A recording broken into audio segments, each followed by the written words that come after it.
team? Yeah, I mean, it obviously felt good for the group. We had a good game. We had a better second half of the game. Obviously, we didn't start the way that we would have liked, but I love their resiliency. We battled back from 2-goal deficits, and we just competed the way that we know that we can, and yeah, it feels good, but it's all about doing it again the next game. They're going to come out hard. You saw the way that they prepared for the game tonight. They have that killer instinct right now, so we have to do a better job preparing to start the game and then carry it through. I mean, Carter, this one's for you. You got a couple of points tonight, but throughout the playoffs, you've been throwing the body a bit more. You've been throwing some harder hits. How has that physicality kind of opened things up for you to have a game like you did tonight? Yeah, I think it's kind of part of our whole team's game. Everyone kind of throws hits, and I think, maybe I've been learning from Benny a little bit, watching him the last couple seasons, but yeah, it's just we're a physical team, and everyone's laying the body, finishing checks, and it's the playoffs. For either of you guys, Brad, you kind of mentioned it, but it seems like for the first 3 games of the series, whenever either team seems to maybe get a chance to seize the momentum, the other team comes right back with a goal or a big hit or something to kind of get the momentum back. How do you, I guess, maybe get, with a team that's this tough, maybe get more control of a game? It's tough. That's part of why they're such a great team. Part of what makes us a good team, too, is you don't sit back after you get scored on.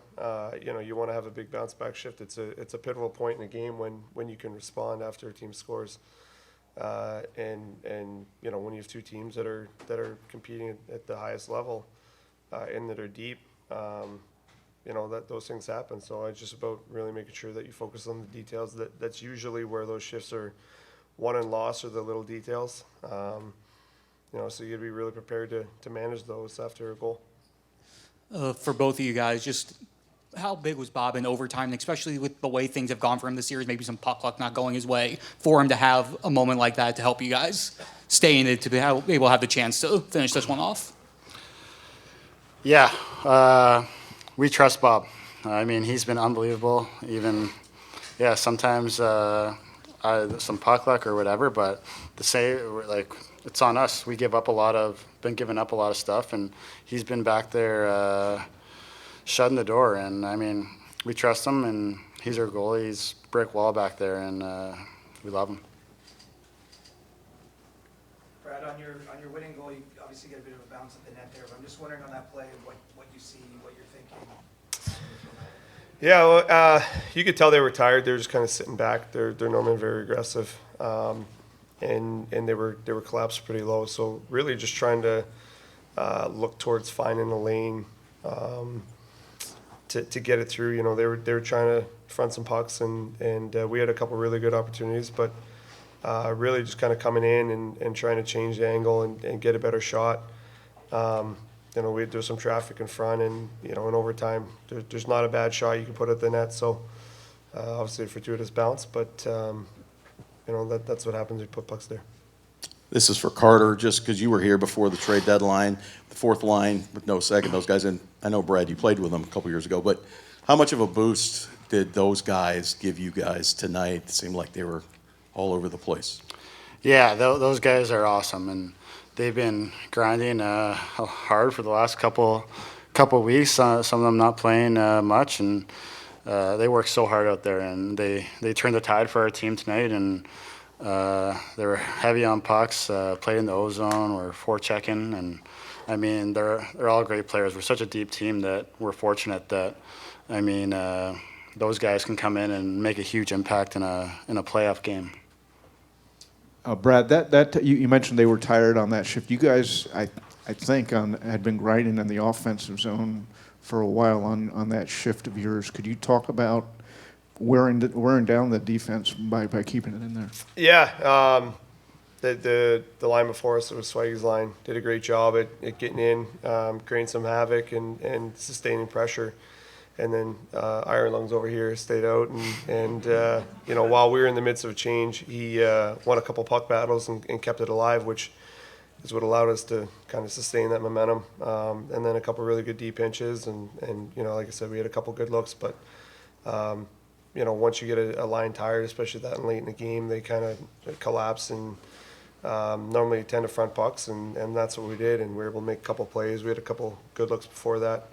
I think it might have been you that had a good shot before, but yeah, and then when that happens, sometimes you're able to take advantage of it.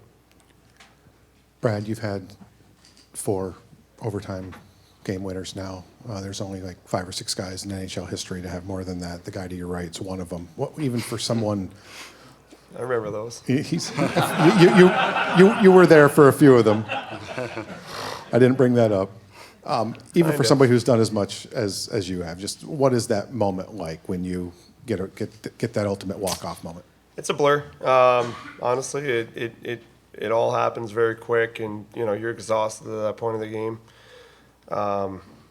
But it's 1 second of a game. It could be anybody. I think what creates those opportunities are the guys doing the job that lead up to that moment. A goal being scored is literally a 1/10 of a second, 2/10 of a second, and the details that go up to making those plays happen are really what where the work is done. And it's a one battle. It's a pinch, a good pinch on a puck. It's a reload.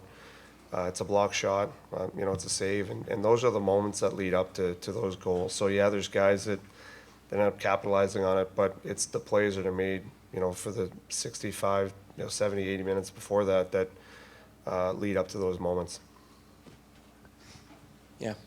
For Iron Lungs over there, what do you appreciate about Marchand and how what stands out to you about how he's finding a way to elevate at this time of year? My poker game.